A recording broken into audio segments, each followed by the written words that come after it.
Sí, muchísimas gracias. Bueno, yo creo que hoy debemos lanzar un mensaje de unidad a todos los vecinos del Valle del Aragón.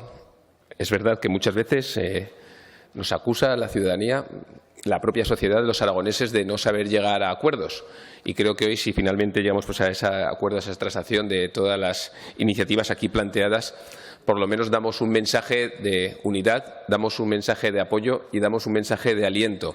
No solo hablamos de Candanchú, no solo hablamos de la nieve, no solo hablamos de Canos, hablamos del Valle del Aragón, sino que hablamos de los vecinos que allí viven, hablamos de las familias que están allí, hablamos de esas pymes que existen especialmente en esa comarca, que tiene unas realidades muy diferentes a otras que tenemos en Aragón, y especialmente también pues hablamos de todo el tejido productivo que allí está.